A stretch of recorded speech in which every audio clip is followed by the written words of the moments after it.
Good morning, everyone. Welcome to the Governors State University Diversity, Equity, and Inclusion Inaugural Program. It is my extreme pleasure to introduce to you our speaker for today, Dr. Damon Williams. You may applaud. Dr. Damon Williams is a visionary, an inspirational leader, and one of the nation's recognized experts in strategic diversity leadership, youth development, corporate responsibility, educational achievement, social impact, and organizational change.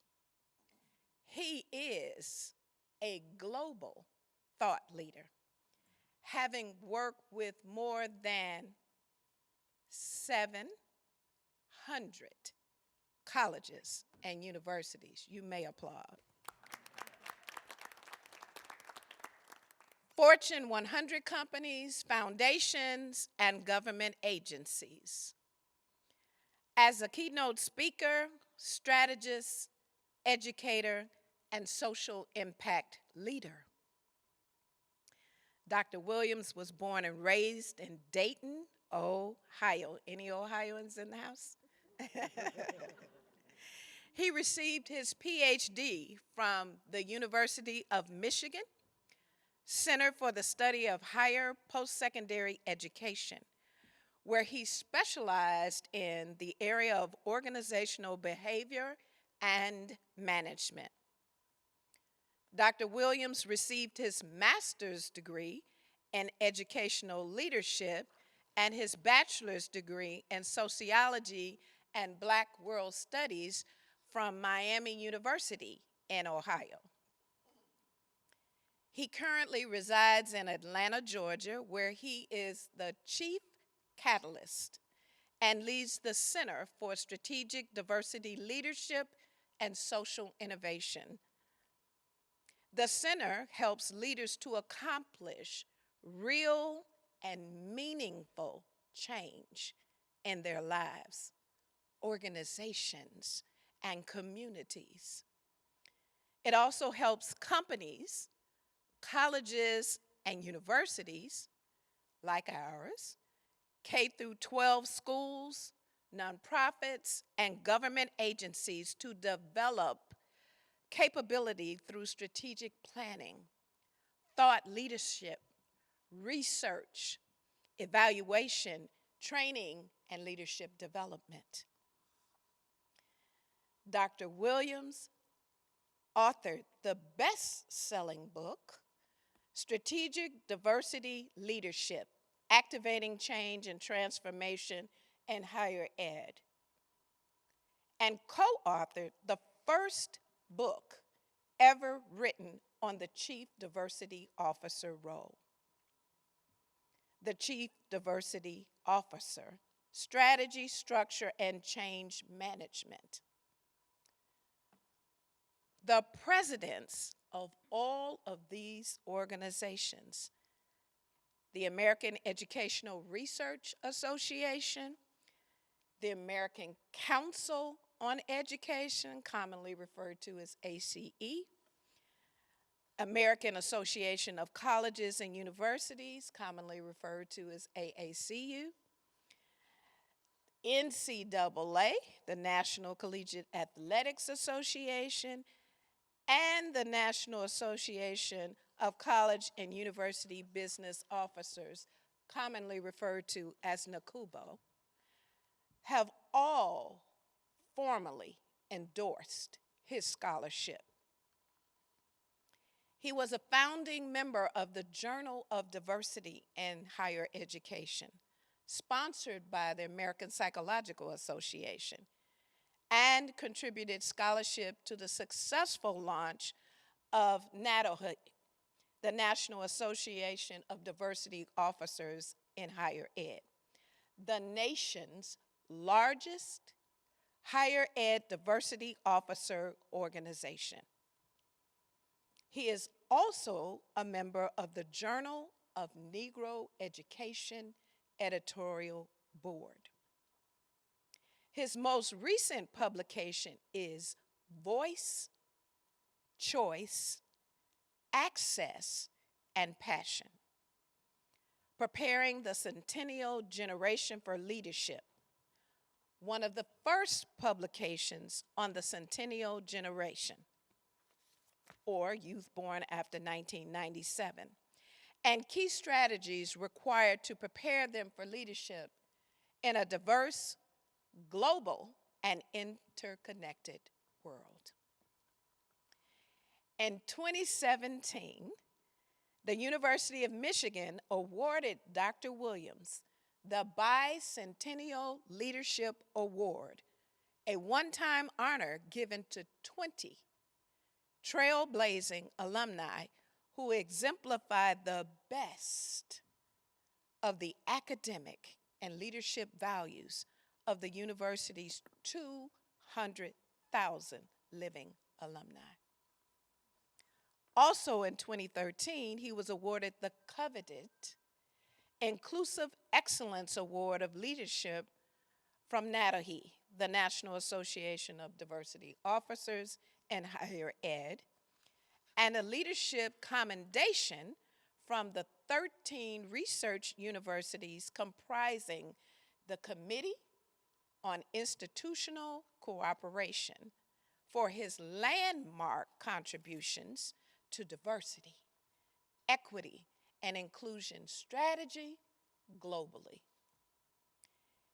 In essence, Dr. Damon Williams is well prepared, well positioned to lead GSU to our next level of inclusive excellence at GSU. And we thank him immensely for being with us today. But GSU did not just begin the journey towards DEI today. Our work in this area began prior to today, and in fact, prior to my arrival. We need to build upon the strong foundation that has already been laid. Governors State University has a mission and a vision that is in alignment with the tenets of the Illinois Equity and Attainment Initiative, or ILEA, which is a commitment to eliminating disparities in degree completion rates of African American, Latinx, and Pell eligible students.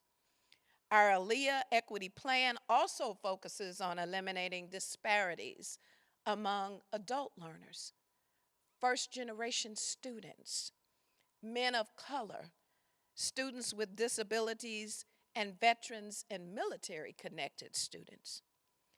This academic year, I created an inaugural Chief Diversity Officer position at GSU, which Carl Hampton holds.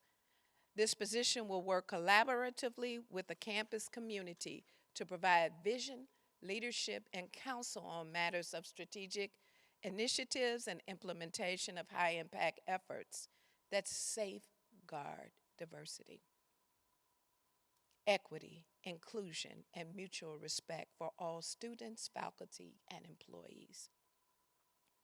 Also this academic year, I created an inaugural director of the Social Justice Initiative. The director of the SJI will address a myriad of social problems and challenges experienced by our surrounding communities and matriculating students on issues like inadequate health care, underemployment, poor housing resources, child care affordability, and so on. And Dr. Phyllis West will lead that initiative. And last but not least, I also want to acknowledge that we are relaunching the Campus Inclusion Team this semester, but we have a new name. the Diversity, Equity, and Inclusion Council. And I'd like to thank the CIT for its work at GSU that provided the foundation for the creation of these new roles and initiatives. I will just close by saying I am so immensely proud of Dr. Damon Williams. His research, his productivity, his dedication, his commitment, and his academic excellence. We embrace his work. We embrace the philosophy of his initiatives, and we truly thank him and give him a Jaguar welcome this morning. Thank you.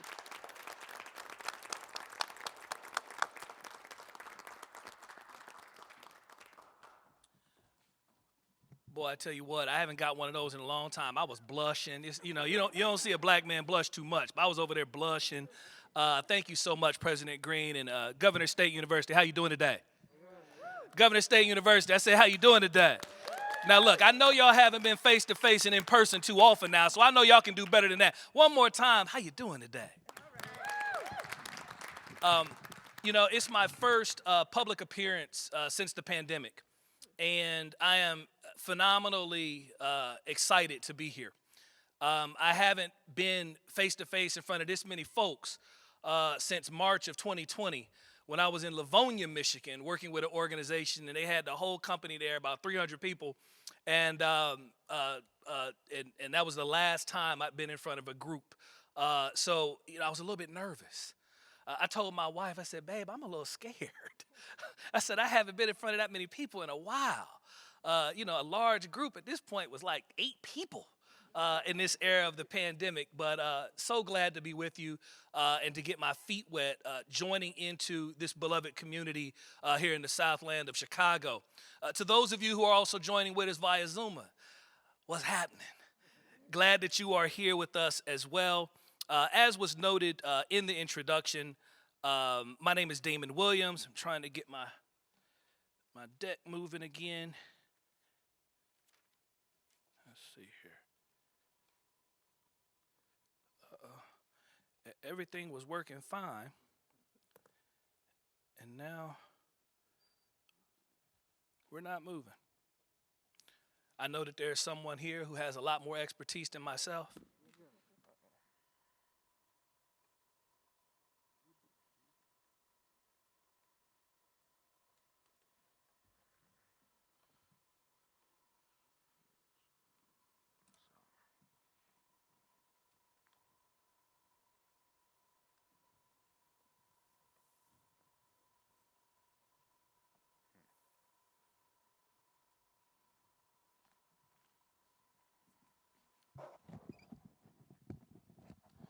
So we don't need that. I am indeed the PowerPoint, but I'm really glad to be here. And one of the things I wanted to say is that for those of you who are active in social media, I am at DAWPhD, and we are activating in Twitter and Instagram today. And I have something for you, something that I know for 1 or 2, maybe as many as 5 lucky individuals will absolutely complete your holiday experience here in early January. And what it is for the individual who puts the most insightful tweet or Instagram post out there from our talk today, you will get something that will, again, complete your holiday experience. It will amplify your leadership, and it is sure to catalyze your ability to lead strategically around issues of diversity, equity, and inclusion. You can get a free copy of the Chief Diversity Officer or Strategic Diversity Leadership. Look, my dear friend here, Dr. Clay, could you hold that up for us right here? Oh, yeah, this one right here. So let's get after it in social media. I'm at DAWPhD, and we will, again, allow for that to happen. It's been an incredibly perilous time for us all, whereby we've all been dealing with this elevated dynamic of tension related to these twin pandemics. The elevation of, obviously, all that comes with the COVID pandemic and the realities that we've been facing to overcome and to live through all of that. And indeed also, too, the increased elevation of a conversation of racial equity and racial inequity inside of our country. Never before have we had in the last 10, 15, 20 years the type of elevation that we've experienced here with respect to these dynamics across the board. And one of the things I like to talk about is that within each of these different challenges, we are all being placed in a reality where we have to be responsive to it. We have to react to it. We have to engage with it. And as I've moved around the country virtually, and while I've only been in front of an audience one time in the last nearly 24 months, I've had a chance to speak with more than 100,000 people virtually in various different forums that we've broadcasted and that I've joined. And one of the things we oftentimes will do is we'll oftentimes begin with a word cloud activity, whereby we ask folks to tell us what they're feeling. And inevitably, those feelings that everyone elevates are these notions of, I'm frustrated, I'm tired, I'm exhausted, I'm angry, I'm done.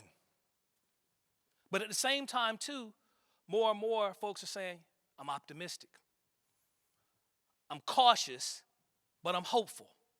And inside of that feeling, inside of that responsiveness, what we know is that individuals are trying to overcome all of the challenges that we have in our country right now. One of the points that is fast accelerating in this conversation of inclusion, in this conversation of belonging, in understanding how institutions transform and change themselves, not only in terms of issues of race, ethnicity, gender, sexual orientation, gender identity, nationality, and internationalization, religion, and all other types of diversity, but also this notion of mental health. In 2019, the Kaiser Family Foundation found that 19% of Americans had reported some type of challenge with some form of depression or anxiety. 19% in 2019. In 2021, that number has now climbed to a percentage of over 40% of Americans reporting that. And when we overlay that data with various different social identities of mothers, individuals who are working, individuals who are at the base of the economic pyramid, individuals who are members of the BIPOC community, Black, Indigenous, people of color. And the BIPOC language is accelerating in our country right now. Prior to the pandemic, BIPOC was used only in small spaces. Now BIPOC is accelerating in part because of what has happened in many ways with the elevation of hate, with the elevation of racialized trauma, with the understanding that Black and brown and other folk have to find more commonality within this notion of being communities of color, this notion of BIPOC. And so we see these elevated levels of stressors. Also, too, probably the group, see, I don't need it now, I'm rolling. Probably the group that is the group that's been most impacted. Give me 1 second, let me get into the talk here. The group that's been most impacted inside of this is young people, young adults in many ways who've been dealing with these levels of trauma. As I noted before, 11% in 2019, 40% in 2021. Young adults experiencing the greatest levels of challenge, as we see that 56% in 2021 report some level of anxiety or depressive disorder, compared to 53% of adults with job loss or lower income reporting these levels of challenge. We know who governors serves. We know the way in which you are responsive to these dynamics. Black and Indigenous peoples of color at 48%. Hispanics at 21%. Black folks at 48%. We know that each of us, again, has been dealing with what's referred to as stuff. Because as we're dealing with these various different dimensions of challenge, we've been feeling again frustration. We've been feeling again tired. We've been feeling again anger. We've been feeling again leery of the future. We've been feeling again exhaustion. We've been feeling again ready for the change, but yet hopeful and optimistic. And within it all, within it all, we've been feeling and dealing with what we refer to as stuff. Never has there been a time in which this idea of finding the pathway to inclusion has been more hampered than now, as we have been dealing with unprecedented levels of stress, unprecedented levels of time constraint, unprecedented levels of uncertainty, unprecedented levels of fear, unprecedented levels of fatigue, stuff. And indeed, it's when we're dealing with stuff at its highest level, these various different external forces, that each of us is more prone to slip into our unconscious biases, because we're not present and active in the moment, and we're moving in ways that are automatic, meaning that you're not thinking about diversity issues. You're not thinking about issues of difference. It's also in those moments that we are more likely to other individuals and make them feel as the outside looking in. And indeed, it's in these moments when our mental health challenges and dynamics are accelerating. But the thing that I like to say wherever I go is the importance for us remaining gritty. Because see, as governors has always been committed to the work of diversity and equity in so many ways, being a diverse serving institution, but the work of becoming a strategic institution that is engaging these issues as a matter of top priority, of inclusive excellence, is a road of grittiness. One of my favorite books ever is the book Grit by Angela Duckworth. And she defines grit as follows. Grit is sticking with your future day in and day out, not just for the week, not just for the month, but for years, and working really hard and deliberately to make that future a reality. And one of the important tools for us to remain gritty in this time of so much challenge, in this time of so much heartache, is the importance for us each having individual coping systems that allow for us to charter and lead our own pathway to liberation and sustenance in these very difficult moments. I talk about the importance of limiting social media consumption. I went off social media in total for about 8 weeks. The importance of limiting television and other forms of media consumption. The importance of developing rituals to start and close our day to regulate the digital engagement in our lives. Because we know that the more that we interact in the digital space, the more the dopamine activates in our brain, and the more we become addicted to that space. Because we know it's important, if our minds will be free, if our minds and our hearts will be clear thinking and clear moving and clear loving, it's so important for us to move our bodies. The importance of us having at least one person in our lives that we can be completely in confidence with. Completely in confidence with. The importance of us having spaces to reflect and to talk about what it is with ourselves so we can self-talk these things out. The importance for us seeking out helping relationships for mental health support and therapy, spending time with friends, and knowing what activities will help us to de-stress and cope. I'm an NBA 2K 2016 aficionado myself. I get a little video gaming in as one of my detoxing activities. And we know that having these important systems in place is particularly important for those of us who are on the front lines of conversations of equity, on the front lines of conversations of inclusion, on the front lines of putting ourselves oftentimes emotionally and spiritually in harm's way, trying to move an agenda, trying to push against the grain. Because we all are again engaging with these twin pandemics, the COVID-19 pandemic and this elevated conversation of structural inequality and racism in our country. But one of the things I believe so deeply in my heart as a leader is greatness is not what we do for ourselves, but it's how we do good for others. It's not how we do good for ourselves, but it's how we do good for others. I'll never forget, I was in Livonia, Michigan with my last public appearance before this wonderful and auspicious day that I find myself in the Chicago Southlands. And the only complaint that I have is Chicago is my favorite place on the planet for about 9 weeks in the fall. Not quite in late January. But I'm going to live with it, right? I'm a Midwestern boy. I done lived in Cleveland. I done lived in Connecticut and Hartford. I've lived in Ann Arbor. I've lived in Madison, Wisconsin. Your boy can do snow. But right now, I'm a Georgian. and my daughter's a peach. And I told me and my wife said we made our last stand in Atlanta, Georgia. We ain't leaving. Our last stand. My sister over there spent time in Augusta. She know we in our last stand. But I'll never forget that we were in that moment in Livonia, and we're having a conversation. We're at lunch, and I was talking to the CEO of the company, and he said, Dr. Williams, he said, I'm hearing some stuff about this virus, and no one knew the names or anything at this point. This is like March 6th or 7th or something like that. And he says to me, and I quickly say, you think we should continue? Oh, of course we should continue. We were going to finish out that afternoon, and then the next day I had another couple hundred people that we were going to be working with. And by the time we got to the end of the event that day, Adam Silver had canceled the NBA games. And I said, I think we should cancel probably.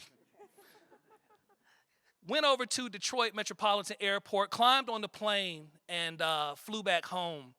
And I got home, and within days, all of our portfolio of work had frozen or ended. And at this point, I'm an independent entrepreneur, small business owner with a family, with a team, reliant upon what we're doing to continue to drive the engine. Ain't no big grants. There ain't foundation people in the world. I can write a mean grant application, just saying. But we were concerned about things just like everyone else was. What was the world going to be? What were we going to remain in shutdown? But I'm a huge believer that greatness is stepping into moments of challenge and finding the way to bend your will and your reality towards the vulnerable. Finding a way in times of inconvenience, as we sit here a couple days past the MLK holiday, to bend towards the arc of social justice and those in need. And you understand what I'm talking about, governors, because you've been doing that each and every day, serving and empowering young people here in the Southlands of Chicago and beyond. And so I went down into my studio and I put my whiteboards up, as I'm like to do, and I started drawing pictures. I started doing research, I started talking to my team. And within about 2 weeks, we had published the COVID-19 DEI Crisis Action Strategy Guide with 135 plus recommendations that we released to the world free. It went viral. It was downloaded tens of thousands of times. The next week, we had 7,000 people join us on a free webinar. The next week, we had 3,000 people joining us as a free webinar. And what I like to say is that when the lights went out, the National Inclusive Excellence Leadership Academy stayed on the heartbeat of what matters. Just as I know Governor stays on the heartbeat of what matters. And as you think about where you go to elevate to the next level, the question is, how do you stay on the heartbeat of what matters? See, one of the things I believe that we are being taught in this moment, and every challenge has a lesson and a blessing inside of the challenge if you're patient enough to find it. And inside of this moment, what we see is a moment that is creating a context in which we are being asked to expand our commitment to community and shared faith, where we're not just thinking in terms of ourselves, not just thinking in terms of our families, not just thinking in terms of my people or my group that I affiliate with, but we're thinking in terms of the bigger picture of all community. And we're being called to character in this moment. We're being called to leadership in this moment. We've lost so many who have always responded to that call. Sister Lonnie Guinier, Brother Colin Powell, Sister Bell Hooks, and she died a little bit earlier than those, but we still tremble at the loss of the notorious RBG, Ruth Bader Ginsburg, God rest her soul. Each and every one of these individuals understood that it was not about just me. It was not just about family. It was not just about people. It was about community. And it was about arcing towards the bigger picture to understand. But so many of us have lost someone during this pandemic. My family has been cratered by the loss of my mother-in-law, cratered by the loss of my grandmother. I ask that we all just share a moment of silence for those lost.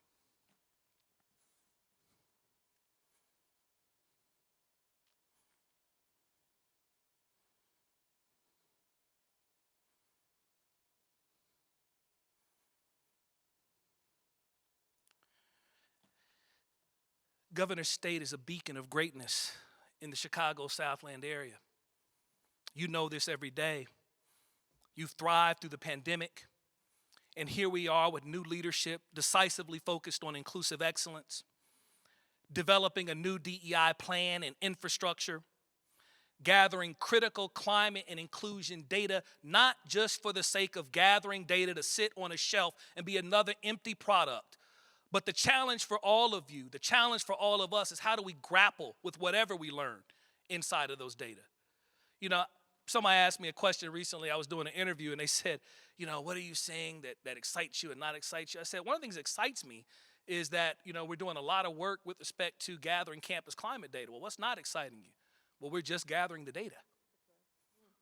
And one of the things that's happened is there's a lot of folks out there hoodwinking the game, getting folks thinking that the performative collection of the data is the change.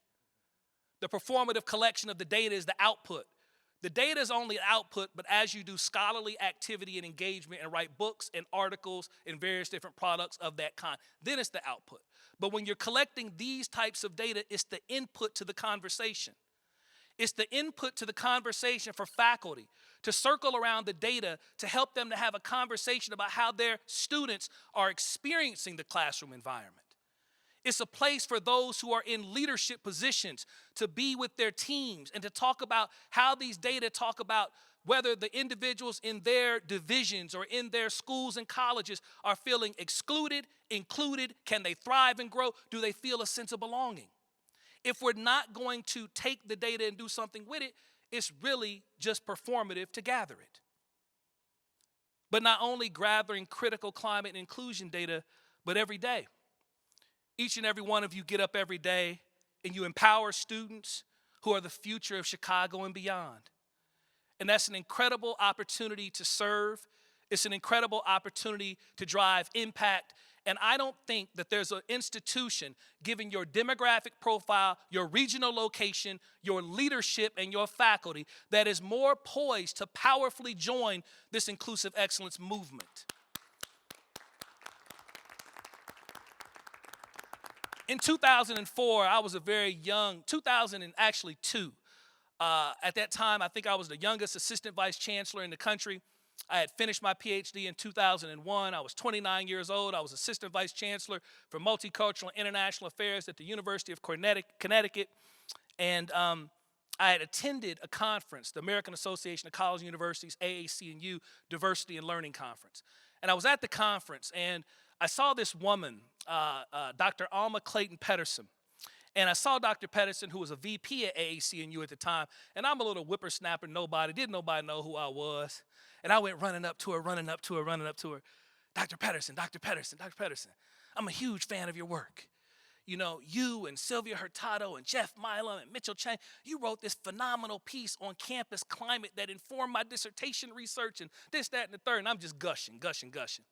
And I tell folks, particularly young folks who may be in the sound of my voice or individuals who are on the arc of climb in their career, there's nothing more powerful that you can do is to pay it forward and show the love to someone who's impacted you.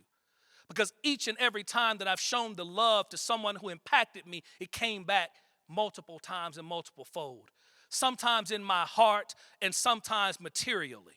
Because at the end of the day, oftentimes our success is governed or it is elevated by the degree to which you have mentors, you have coaches, and hear me when I say it, you have sponsors.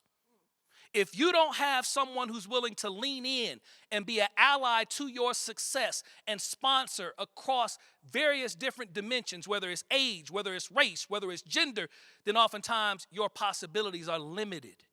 And so I met Dr. Pedersen, and we had this phenomenal conversation, and that was it. I went back to doing the conference. I saw her again the next day. I had another little chit chat with her, and then she said something magical. You want to grab coffee? And see, one of the things that I believe we have to learn and understand that oftentimes the business gets done in the spaces of informality. See, oftentimes that's one of the spaces in which, in particular, women, in particular, those who are historically underrepresented, those who are gender nonconforming, those who sit at the margin for various aspects of their identity, whether it be religion, whether it be various different aspects of their race, ethnicity, they're not in those spaces to have those conversations of insiderness. Because it's in those interactive spaces that allyship oftentimes happens in a different way. See, we got it twisted thinking allyship is only standing up, speaking truth to power. That's a part of being a DEI champion. But hear me when I say we need allies who will not only champion, we need allies who will be confidants, listening. We need allies who will be upstanders in those moments. We need allies who will be sponsors. This inclusive excellence movement. So I was having this conversation with Dr. Pedersen, and inside the conversation, she then said about halfway through, she said, you know what, I'm hosting a luncheon tomorrow. We've got this phenomenal grant from the Ford Foundation, which is to look at the future of diversity, equity, and inclusion in a post-University of Michigan Supreme Court environment. So inside the Supreme Court at Michigan, and I had actually had a chance to be a little grunt, a little fly on the wall for some of those legal cases when I was in grad school, and I did my dissertation on the data used in the defense. The court had ruled in various different ways. One of them was about the importance of diversity, not only as a social good, not only as a continuation of the incomplete work of Dr. King and so many others, but critically that diversity, and importantly, the harnessing powerfully of diversity, was an impactful good for learning, and as we've come to learn, also an impactful good for decision-making and leadership, right? And I could go into a long talk around what that means. I'm not going to do that today. But that's where the courts had landed, and so much had shifted inside that discourse. And so AAC&U had gotten this wonderful Ford Grant Foundation to chart the future. And so they had brought together a league of scholars and thought leaders. And I walked into the room, and I saw all these full professors and all these presidents and provosts. And they walked in like, oh, Damon's here. He must be here to take the notes or something. Because the ageism is real. Don't get it twisted. So I walked in the room, and I'm in the room, and, you know, everybody's going around. I'm the so-and-so head of ETS and the chief scientist of the science, and I'm the full endowed professor of the professor of all endowship. I am the president of all presidents who presidentially presides. And then your boy came around. I'm Damon. I'm assistant vice provost, assistant vice chancellor, University of Connecticut. And again, there were several of my mentors that were in the room because I was a Michigan alum and knew lots of folks. And everybody started going around the room talking about what this future kind of state needed to look like. And folks are talking about we need to expand access, and we need to do this around inequity, and we need to do this around policy, and, you know, we need to do this around thinking about the teaching around the teaching and the learning around the learning. All these things were happening. But inside of it, everybody was coming from a sociological vantage. They were coming from a legal vantage. They were coming from even an economic vantage. No one was coming from a vantage of organizational behavior and change management. No one was coming from the vantage of how do you move systems. The hard work of creating everyday dynamics of inclusion. How do you overcome resistance to change? How do you move things from A to Z? What is the infrastructure that is required? What is the goal structure that is required? What is the resource equation that's required? Well, that's what I had got trained in. My dissertation advisors like to say I'm their organizational diversity love child, because I had the great fortune to be tutored and study under the leadership of Marv Peterson, who was one of the first organizational scholars in higher education, and Jerry Gurin, who was one of the really influential individuals talking about how diversity transformed predominantly white campuses from the 60s forward. And I was their organizational diversity love child. And so inside of that conversation as we went around, I didn't permutate what everybody else said. I said what I said. Because one of the things I believe is that as leaders, we have to be ready for the moment always and crush it. Because you never know when opportunity will knock. You never know who you will influence. You never know who you will inspire. You never know who you will change. You never know the ripple effects of impact that you can inspire. So I'm in that moment. It comes around. I said my little piece. We did the conference, and I left. Got back home. A couple months later, I'd like to speak to Dr. Damon Williams. Damon, this is Alma. I'm putting together a project coming out of that focus group, and we're putting 3 different groups together who are going to work on this guidance for the nation. And one of the things I think is important is to have senior scholars work with junior emerging scholars to chart this future. Because, see, she is a true mentor who truly understood sponsorship and truly understood how to give someone an opportunity to be a part of something. So she puts the teams together, and I was the junior scholar on the organizational change paper, led by an individual who I'm getting ready to do some work with now. He's the provost at UMass Boston, Dr. Joseph Berger, who is an outstanding scholar and leader, but even more than that, he's a true ally and champion to this work as a white, cisgender, heterosexual, 6'5", white man with blue eyes, with all the capital that comes from being an endowed chair at an R1 university. And as we got into the project, and I'm pouring my heart out in the project, and I'm doing all these things and pulling all these models together and stuff, Joe did something that most folks don't do. He said to me, he said, Damon, he said, your thinking is so clear and your passion is so strong. He said, you should lead this project. So now here I am, 29 years old, 30 years old, leading the Change Management Inclusive Excellence Project for the American Association for Colleges and Universities. In terms of my monograph, there were 2 other monographs. Can I get some love for those individuals who stood up as allies and champions? See, one of the things we talk about, and I write a lot about, is the systems and the processes and things of that nature, but it's the people that drive the inclusion. It's the people that drive the change. It's the people that amplify the possibilities. And so inside of that, we went forward and we published this piece, and we said that inclusive excellence needed to be a comprehensive organizational change effort which repositions DEI as fundamental to excellence. Governors can't be excellent unless DEI is central and core, as you define it, as you operationalize it, as you scorecard it, as you drive change over time inside of it. It's interesting, too, because we live in this profound time of connection. There's so many forces that are elevating DEI issues. One of them is technology and social media, because we live in a world of connection and no secrets. The conversations that you could have with your students where you drop the N-word used to be only in those spaces. The interactions that we could have with our staff members used to only be in those spaces. The things you may say or the things you may do on campus or in any place in your environment used to be interactive spaces for those individuals. But we all know what the day is. Students don't like something to hear. Somebody doesn't like something that's going on. And it wasn't mentioned in my bio, but I was the Chief Education and Youth Development Officer for all Boys and Girls Clubs of America, Boys and Girls Clubs globally. And I led all youth development for 5 years for the greatest nonprofit in the world, in my estimation, who serves 4 million vulnerable young people primarily each and every day.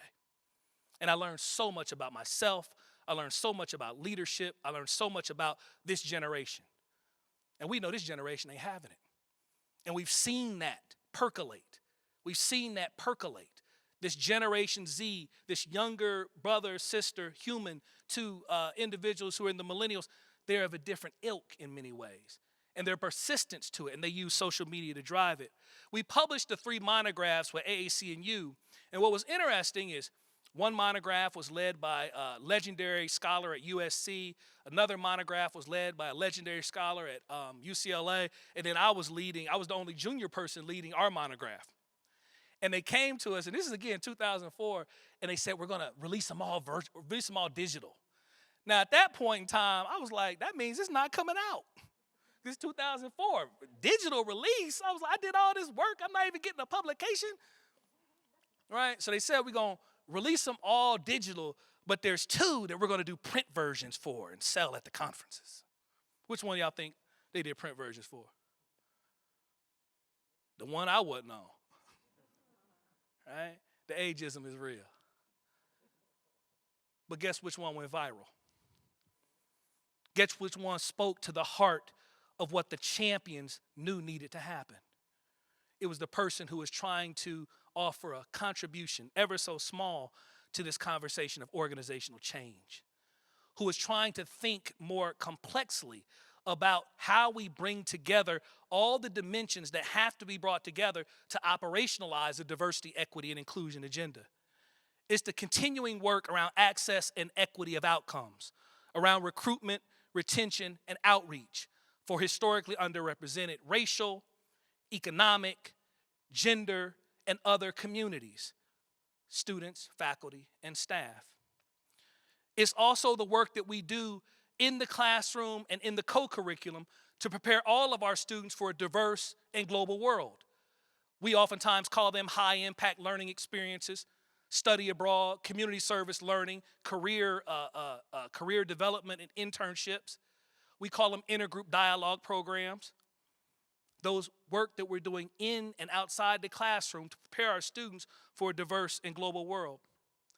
And it's also to the scholarship of our faculty, whether they're in critical race studies, ethnic studies, women's studies, disability studies, queer studies, any of the various other studies, even in the STEM disciplines, even in the health-related disciplines, who are grappling with critical questions of culturally competent healthcare, overcoming racial and economic inequity in schools, working to move the needle to understand various different dynamics of identity, that scholarship too.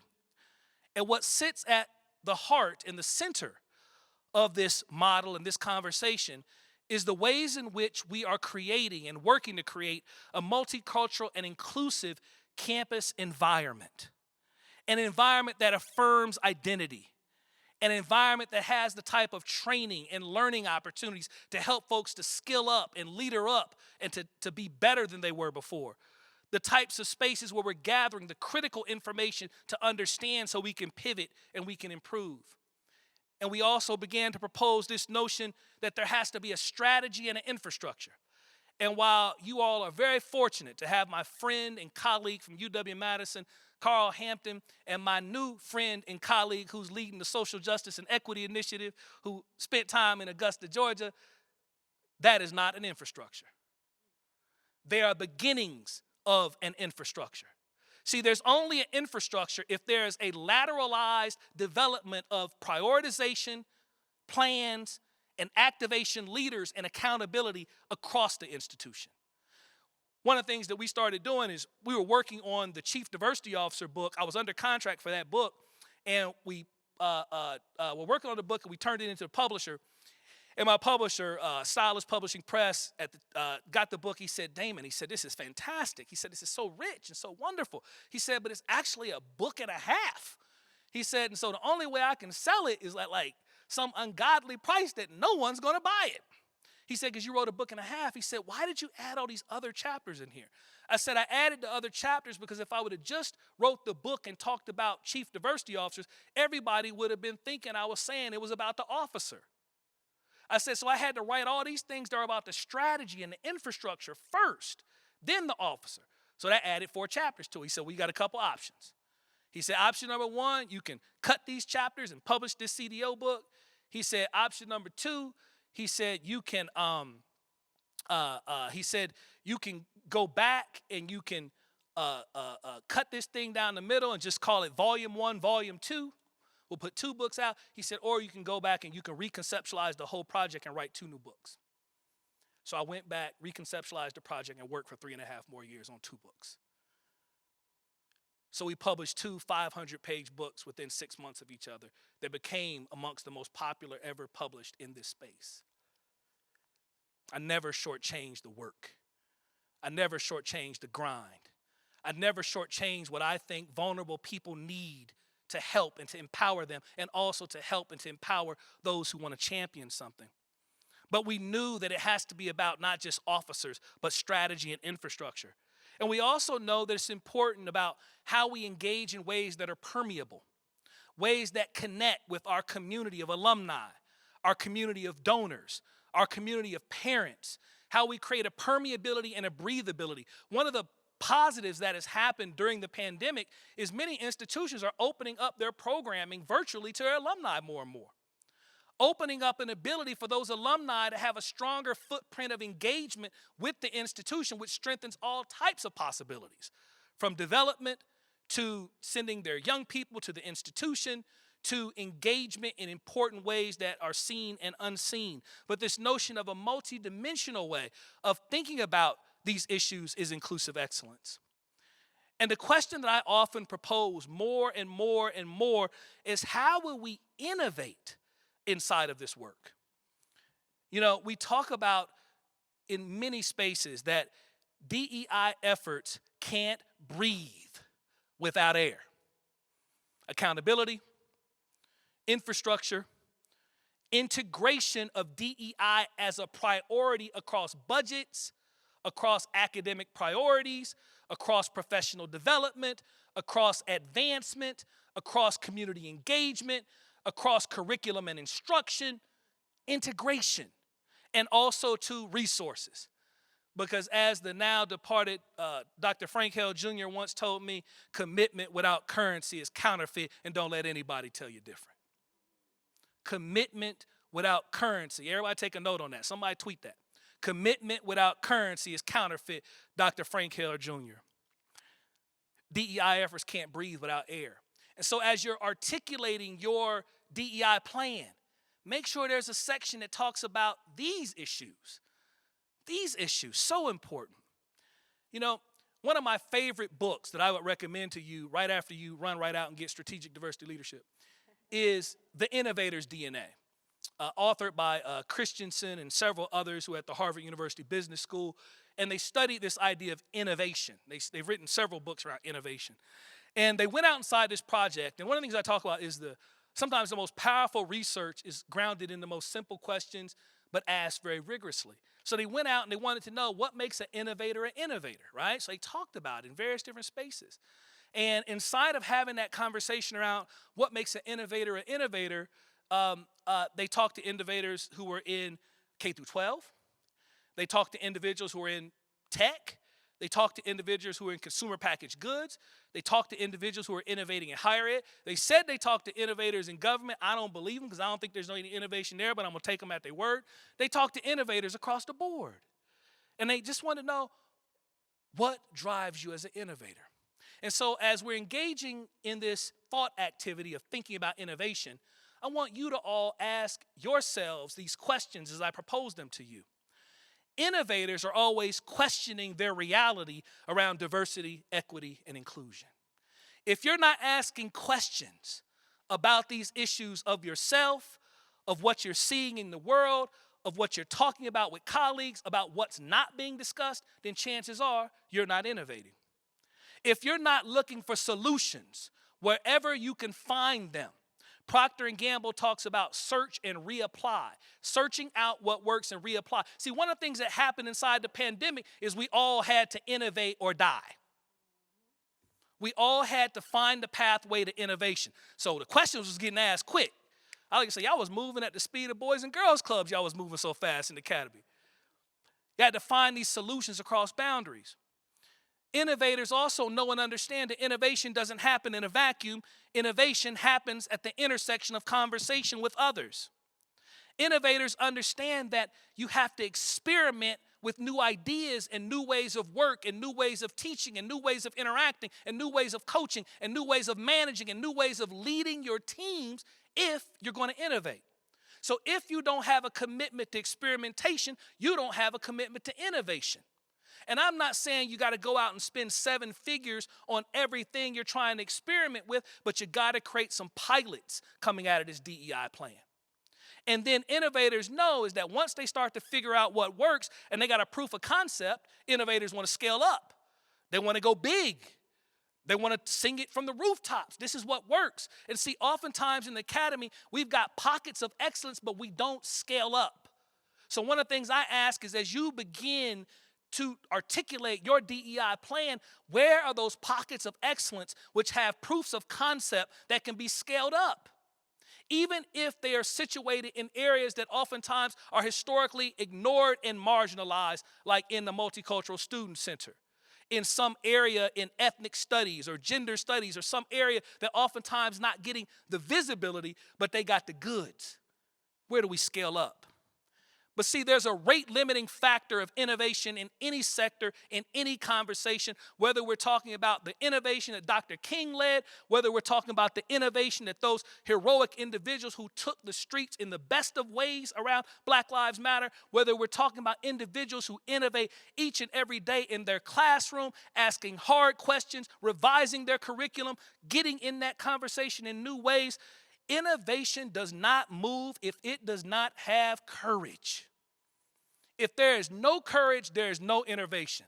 if there's no willingness to cut against the grain and to do different, if there's no willingness to be vulnerable, if there's no willingness to try, if there's no willingness to move beyond comfort and convenience, there's no innovation. There's no innovation. And see, courage is oftentimes framed as what it takes to stand and to speak, but what we know in the diversity, equity, and inclusion conversation, in particular the inclusion conversation, in the belonging conversation, that courage is also what it takes to sit down and to listen with great humility, even when it's painful, not to reframe, not to interrupt, to listen, to find the pathway to true empathy, true connection, deep listening and understanding. And for those of you within the sound of my voice who are leaders, it is also having the courage to ask hard questions. Do we shelter toxic leaders and faculty? Are our benefits aligned with employees and student priorities? Do we have appropriate reskilling and learning opportunities, not only for our students we serve, but for our faculty and our leadership on how to create an everyday culture of inclusion? Do we have meaningful data to drive innovation? Do we have the right people in the right places, especially in managers and department head roles? Because see, when you start talking to the rank and file about their experience, they start saying, I don't feel valued. I don't feel respected. I don't feel heard. I don't feel seen. I don't feel authorized. I don't feel a part of it. I don't feel as if I belong. And what they're saying is oftentimes driven by colleague, yes, but oftentimes even more by leader. And so it's so important as you build a DEI learning agenda that you hone into who are those catalyzing tipping point leaders who maximize the ability to shape culture. That group is a part of it. And it's not just learning and reskilling with them, but how do you build it into their performance review? How do you build it into any type of annualized merit increase? I don't know if that exists here. I know where I was in higher ed, it didn't exist at all, but I'm hoping it exists here at Governors. That it exists as a part of every appointment of leadership and faculty. Are we creating career paths and development opportunities? See, one of the things that we learned, and I focus group thousands of youth. We surveyed more youth annually at Boys and Girls Clubs of America than any entity in the United States. 100,000 youth annually. Nobody surveys like that. We know these young people want real pathways to opportunity. They want to help you to fill in the dots for them, particularly those who are vulnerable. But what we also know is the pathway to belonging, the pathway to engagement is oftentimes paved by the degree to which institutions create pathways, particularly for their staff, to find pathways into opportunity. Faculty will find their way more often than staff. Both important to pave it, but the staff in particular. Is our work and learning environment purely transactional?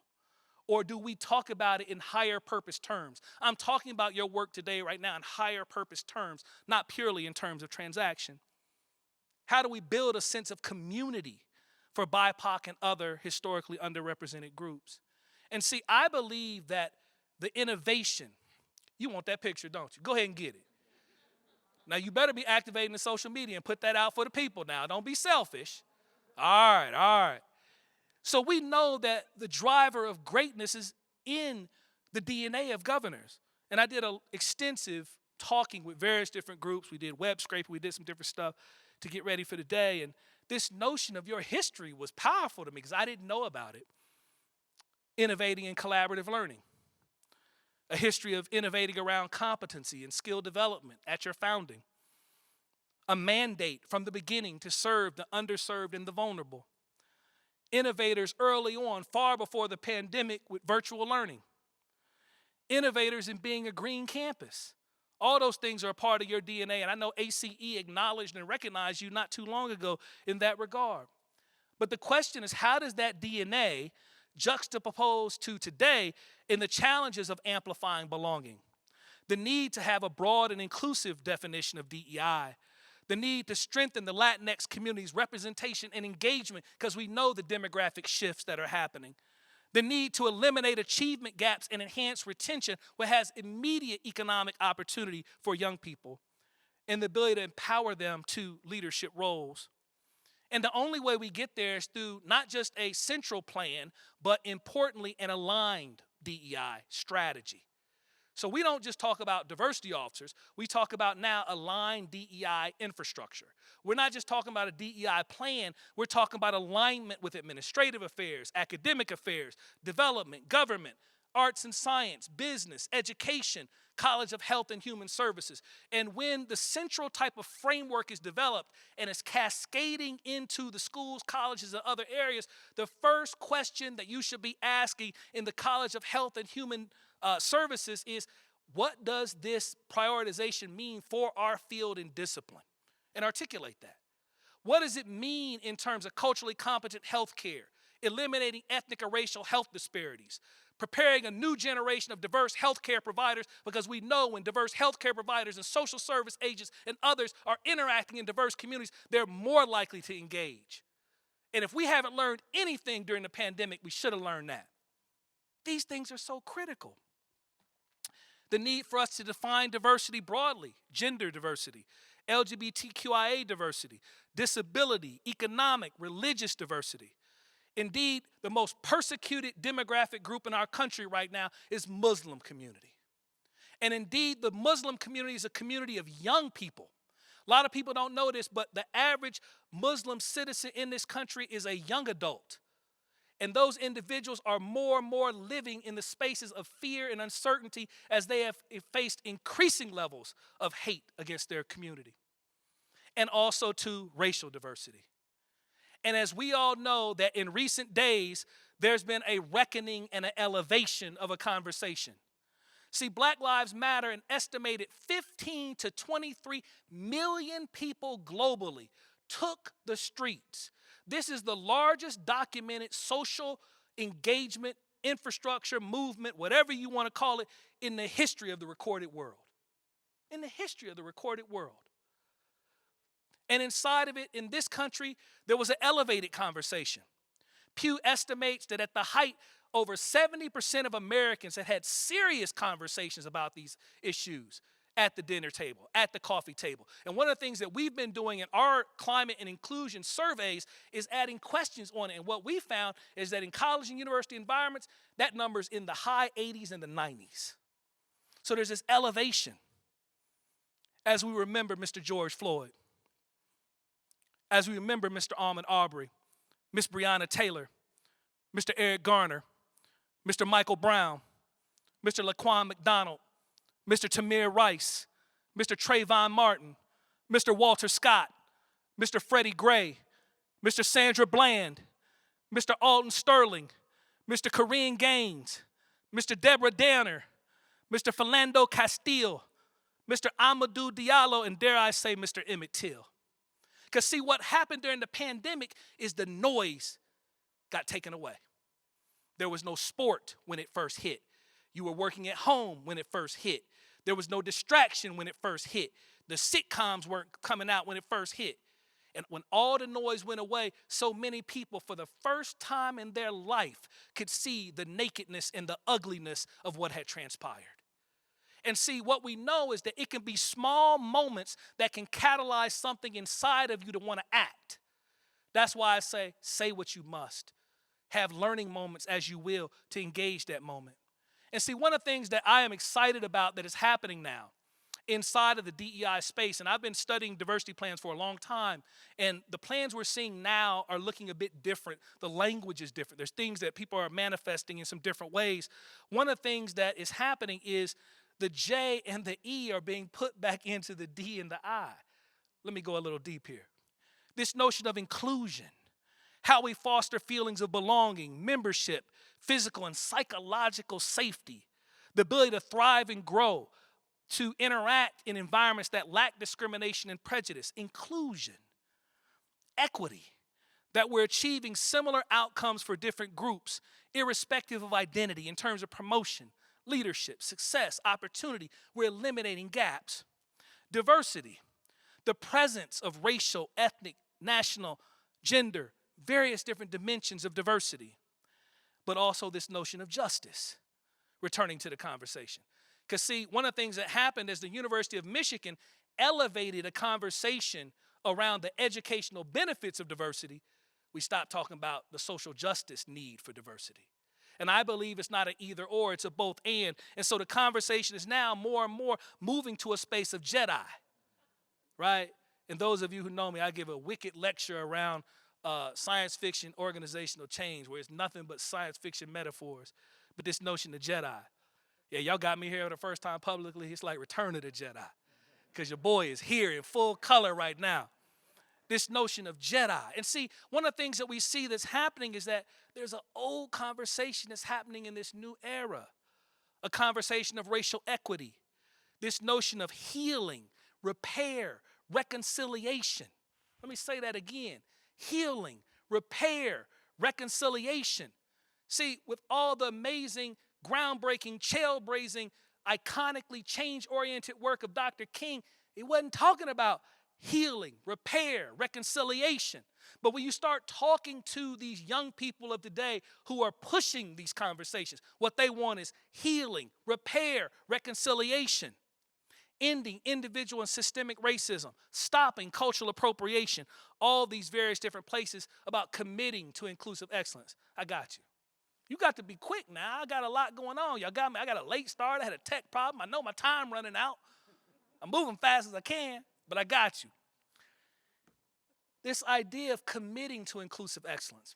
And one of the things I say is, look, this is about how you're going to personally commit to being an ally, and how are you going to commit institutionally to meaningful DEI change efforts.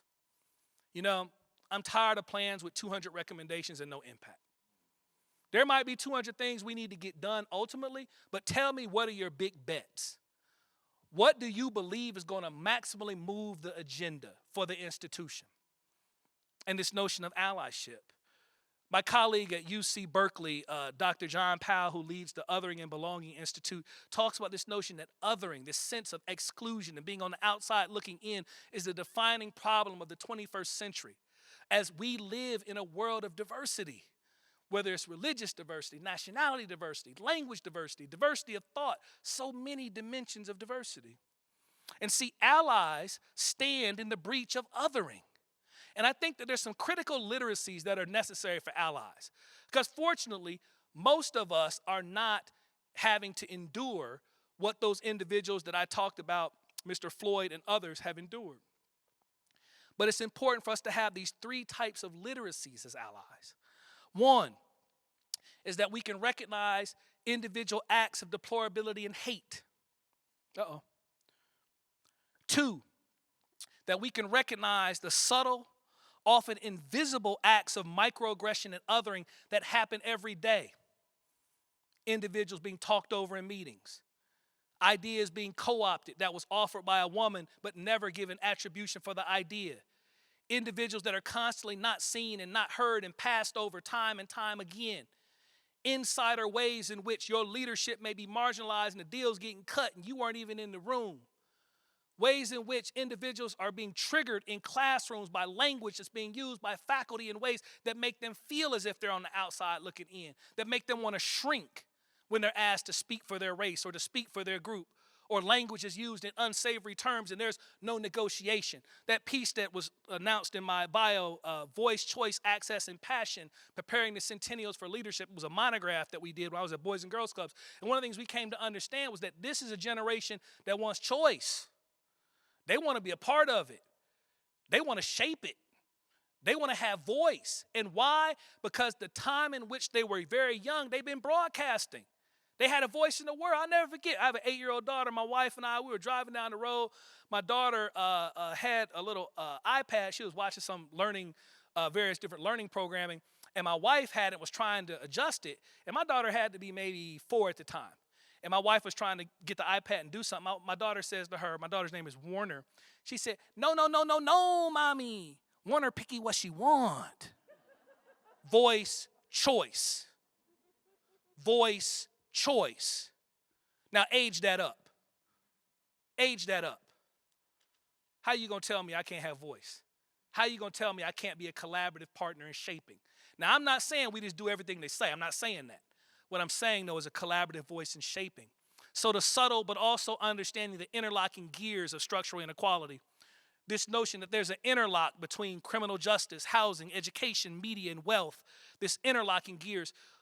There's a wonderful scholarly project taking place at Brown University led by Professor Patricia Rose on these interlocking gears of structural inequality. She's got some beautiful YouTubes where she goes very deep in talking about them. I think one of the most profound dynamics that is reshaping the conversation of inclusion in the 21st century is around gender identity and sexuality.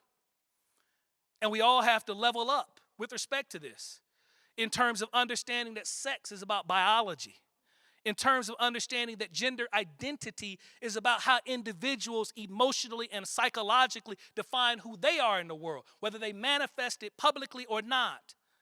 That gender expression is what they wear in terms of their clothes and their hair and their jewelry. And that this idea that sexual orientation is about who they choose, who we choose to relate to interact with. My name is Damon Williams. My gender pronouns are he, him, his. When I interact with individuals, you will oftentimes hear me use the word friend. Easy little tool in your toolkit. You're never wrong with friend.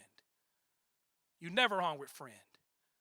Because there's oftentimes so much trauma that when you use a gender pronoun for someone who is in a space mentally where they've been so suppressed, they feel so silenced, they feel so much pain, they feel so much marginalization. When you call that individual a she or a he, and they are not a she or a he, they are a they, a them, a their, a zer, they are a friend, and you're always right. Somebody tweet that. And so as we move forward and see so many organizations doing so many things, one of the things that we know is that there's signal and that there's noise that we see out there in the world. We did a whole summer series on signal and noise. And we have a series actually happening in February for any of you who are interested in taking one of our learning programs. It's across the whole month of February. But we talk about this notion of signal and noise in terms of allyship. Signal is what's real and meaningful. Noise is what's performative and not. And that's one of the pieces of language I would encourage you all to put into your toolkit. What's real and meaningful versus what's performative and not. Because see, the first critique that will come is that's performative. That's not real. All right? Authentic allyship. Asking hard questions about who you are. Holding space to talk about and to share with others. Having cultural humility. Embracing that allyship is not a space you wake up and you have all the answers, but it's a journey. The importance of developing a self-directed learning plan to get better. The importance of internalizing that there's multiple ways of being an ally. I talked about sponsorship, coaches, mentors, upstanders, champions, confidants. That we have to all get comfortable being uncomfortable, as LeBron James is often like to say. And these basketball fans, but them Bulls is doing it right now because y'all got them baby Lakers. And my Lakers just struggling, boy. Every time I see little Caruso out there, I'll be like, oh, it's like a dagger through my heart. Him and little Zoe of them baby Lakers. Deep listening. Spending the privilege and the capital that you have on someone else across difference, like Alma Clayton Pedersen did, like Joe Berger did. I'm not here if they didn't do that. Performative allyship, noise, fragility in all its forms, running away from the conversation, deflecting the conversation, being so frozen you won't enter the conversation, standing witness to the pain of power and doing nothing, virtue signaling, saying, but not doing, and showing. Holding on to some type of faux colorblind ideology of I don't see color, I don't see difference. You do. And it's a psychological proven fact that you also have implicit biases that exist. The brain can only process so much information. We also know as a failure to accept that we all have bias. Secretly holding on to stereotypes. Lacking meaningful experience with diverse others. We know that the majority of folks still don't have someone with a different race, ethnicity in their house unless they provide a service. Don't go to lunch, don't go to dinner, don't go to school. Chicago, one of the most hyper-segregated cities in the country, still today, as segregated nearly today as it was 10, 20, 30 years ago. The lack of intentional engagement in this area and the lack of deliberate practice. One of the things I study is peak performance. And there's a wonderful scholar, Anders Ericsson, who studies what makes the greats great. What makes Serena Serena? What made Kobe Kobe? What made Jobs Jobs? What makes Obama Obama? What makes them great? And one of the things that he cracks through and talks about in terms of Beethoven and various others is that they have an engagement where they deliberately practice what they're not good at. If you're an individual who's afraid to talk about these issues publicly, you have to deliberately practice by yourself how to get better. People ask me all the time, how did you become a coherent speaker? Way long time ago, I used to talk to myself in the mirror all the time. I ran through this deck many times before I got here today in my room to myself so I could understand the time, the tempo, the emotion, the energy, the vigor that I wanted to deliver it with.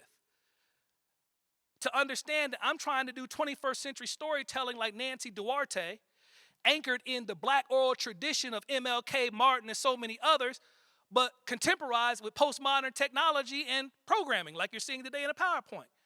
That's all intentional. That's deliberate. If you want to be able to have difficult conversations, you got to deliberately practice how to have them. And we talk about belonging, this sense of fitting in or feeling like you're an important member of a group, having an integrated sense of membership and a sense of positive and shared identity. And one of the things that we know is that to increase the belonging, you have to increase the empathy factor. Increase the empathy factor. And one of the things I like to do as a leader is when I have a team meeting, bring the team in, you start the meeting off by holding space. Before we get going talking about the agenda, let's just spend a couple minutes going around and checking in. How you doing today, Damon? How you doing today, Linda? How you doing today, Janice? You know, I'm dealing with some challenges right now. My mother, got a flat tire on the way in. Whatever it is. You don't have to belabor it, but those small acts is a technique of inclusion because you're now saying, I see you, I hear you, I value you, I amplify you. And you move into the work, right? Easy technique, holding space. I think it's so important for us to understand our students and our colleagues personally. What does a walk in their shoes look like? Where do they hang out?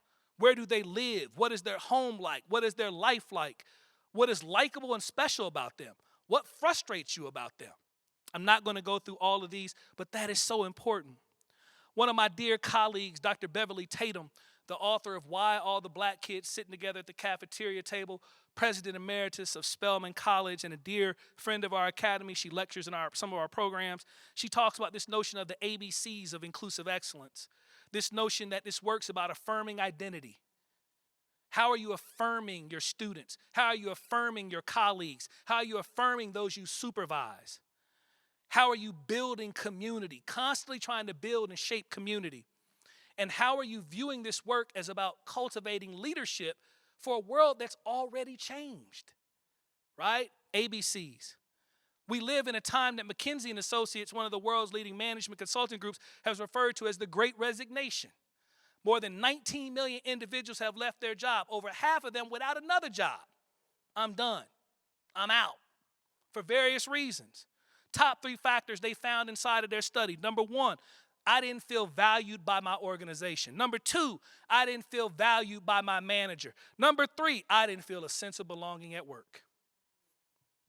The soft stuff matters. Now, don't get it twisted.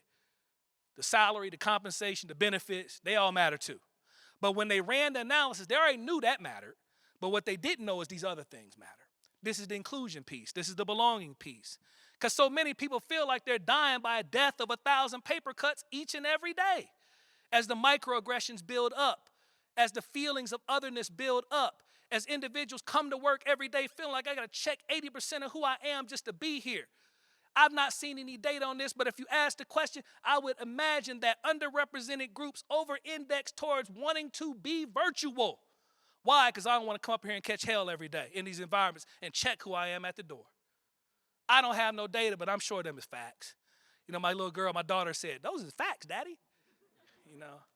Those is facts. Death by 1,000 paper cuts. One of the things I think is so important as we try to create everyday ripples of inclusion and belonging is to micro-affirm others. Micro-affirmations don't get nearly the conversation of the microaggression. See, we don't weaponize microaggression, and we got to move beyond that. And we got to weaponize micro affirmation, which is what you can say to send everyday ripples of inclusion. Like, I'm glad you're here. I believe in your potential to succeed. I'd like to learn more. Let's find some time to connect. Here's what I can do to support you. How can I support you? Have you considered this opportunity? You'd be a great candidate for this. Meeting, talking with you, learning about you, understanding what's going on, it's really important to me. I hear your critique. Can we sit down and work through it together? I'm here for you. Let me know if I can help. Micro affirmations. How many times have you micro affirmed someone? I live in Atlanta, Georgia. Drive by the area where the Asian hate crime happened in Atlanta, Georgia all the time. When that happened, I reached out to my Asian friends, colleagues, and just said, hey, just want to make sure you're okay. Don't got to respond. Don't got to nothing. Just want to let you know that I'm thinking about you. Because I know you feeling some kind of way if you're keyed into this. Just like people reached out to me when various things happened. The importance of micro affirmations send those ripple effects that allow us to tamp down some of those data that we saw. See, allies practice micro affirmation in everyday life. Asking, what can I say? What can I do to help my colleagues and students to feel seen, to feel heard, to feel valued, to feel included, to feel appreciated, to feel supported, to feel endorsed? Micro affirmations, so essential. I'm nearing my time. I know I'm a little over time. I appreciate your patience. You know, it's your boy's first time out the gate here. You know, I'm getting a little wound up, but we got to stay the course and be gritty, friends.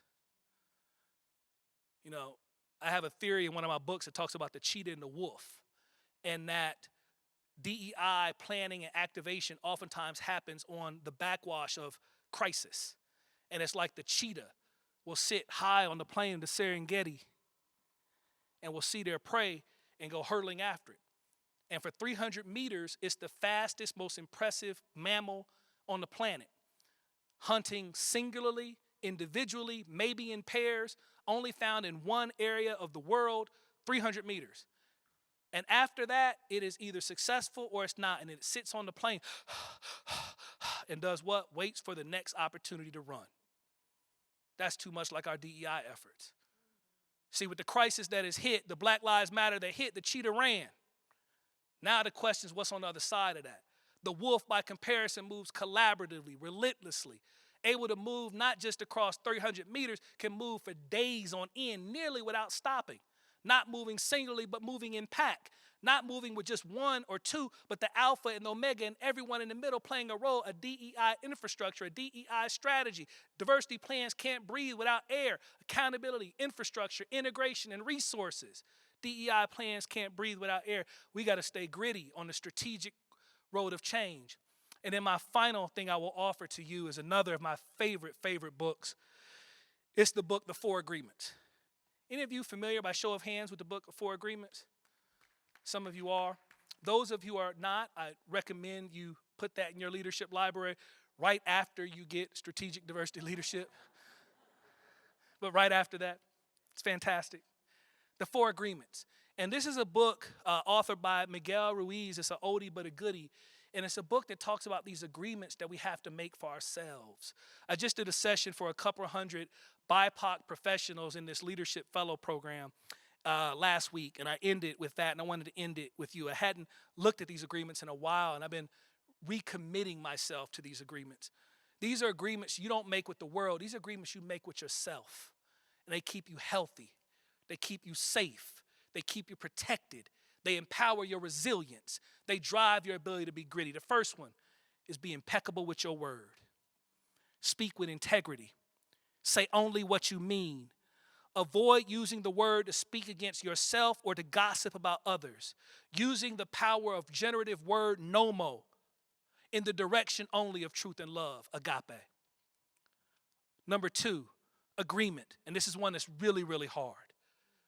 Particularly for those of you who are in various different underserved groups, those of you who feel like you're othered, those who feel like you're under attack and beseechment, take nothing personal. See, we personalize this stuff and it kills us. We personalize us and it destroys our mental health. We personalize it, it destroys our physical health. We personalize it and it eliminates our innovation engine. Your boy had to turn off the social media for 8 weeks because I was taking it personal. I was burning and inflamed in anger and passion. And I had to stop so I could heal myself to restart. Nothing others do is because of you. It's because of how they are acting and responding. What others say and do is often a projection of their reality, not yours. When you are immune to the opinions and the actions of others, you won't be victim to needless suffering about how others are framing you. One of the things I understand about me as a leader, I was vice provost, associate chancellor at Wisconsin. I was a global VP at Boys and Girls Clubs of America. One of the things I've come to understand about me, I came to leave. I probably didn't come to stay forever. Because the way in which I lead and innovate, there's an expiration date where I probably need to move and to leave, to renew, to elevate. Number 3, don't make assumptions. So we oftentimes make assumptions. And assumptions will freeze us because we're scared. We have to find the courage to ask questions and to express what we really want. Why is it that I'm being passed over for every promotion opportunity? Truthfully, why can't I seem to get to the next level? And having the truth to give that person honest, authentic feedback. Communicating with others as clearly as we can to avoid misunderstanding, sadness, and drama. And with this one agreement, Ruiz says you can change and transform your whole life. See, I stopped really worrying about what people say about me. I never forget, I was a grad student in Miami of Ohio. One of my professors, he passed away. I learned a lot from him, Peter Magolda. One of the things he said to me, and I quote, he said, "Damon, you're a good speaker, but your style's just a little too preachy." Right? Well, welcome to Inclusive Excellent Gospel Hour. Right? Church is in service. Sound just like our president formerly when he got wound up. Sound like just like every other great orator of the 20th and 21st century when they get wound up. But you framing it because you can't do it. You framing it because you can't impact. You framing it because you can't connect. You framing it because you can't elevate idea and emotion with no more generative power of agape. And I can. And when I came back and keynoted and did commencement, I said, "How you like me now?" And agreement 4. And this is one that I believe is so important, particularly now, people, while we are all struggling to keep up with the pace of this pandemic. And it's changed a little bit, but y'all still burning too hot. Y'all still got too much uncertainty. Y'all still dealing with the stuff. Always just do your best. And if you make that promise that I did my best, and that's always enough. You're enough, no matter what anyone else thinks. So be impeccable with your word. Don't take anything personally. Don't make assumptions. And always do your best. I'm Damon Williams. It's been a pleasure to be with you today. Thank you so much.